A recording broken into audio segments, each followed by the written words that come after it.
Mr. President, thank you so much for sitting down to talk with us. Lisa, thank you for having me. So we invited the WebMD community to submit questions for you about the Affordable Care Act, and we got a huge response. We received questions from people from all 50 states. Right. We got questions about policy. We heard from folks with concerns, others who wanted to thank you for putting the law in place. And we also heard from a fair amount of people who are still confused about the details of law and the impact. We have a lot of questions, and people are really eager to hear your answers. And so if you don't mind, I'd like to dive right in. Fantastic. Okay. So we received literally hundreds of questions from people like Becky from Maryland, Connie from Pennsylvania, and Tiffany from Tennessee, who believe they need to make a choice between buying health insurance and paying for other necessities. What can you say to those people who believe that health insurance still isn't affordable, and they're concerned that if they don't purchase it, they'll have to pay a penalty? Well, the first thing is making sure everybody has the right information, because there's been so much politics swirling around this that I think a lot of folks still aren't sure what exactly is available.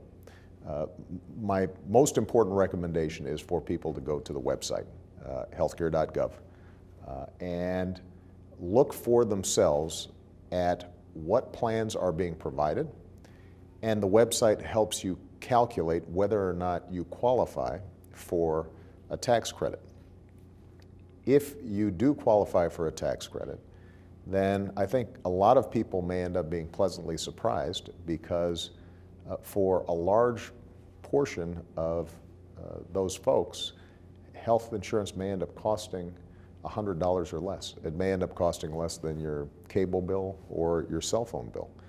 And you know, if you are young, it may end up costing as little as $50 for good, solid coverage that not only protects you in the case of illness or accident, but also allows you to get free preventive care, you know, routine mammograms, or you know, making sure that you're getting your flu shot for you and your family.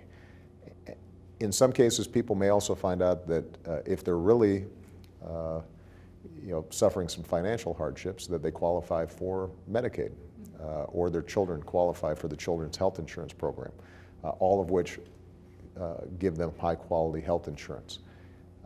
And finally, what I think is important for people to understand is that if, in fact, they still can't afford it, there is a hardship exemption in the law. That means that they may not be subject to a penalty. The penalty really applies to folks who clearly can afford health insurance but are choosing not to get it. And then, essentially, they are relying on you and me and others who are paying our insurance premiums to subsidize them when they go to the emergency room, if heaven forbid something happens. But I think that a lot of people have initially been skeptical when they've gone online at healthcare.gov. They've discovered that, in fact, they've got some good options there that they can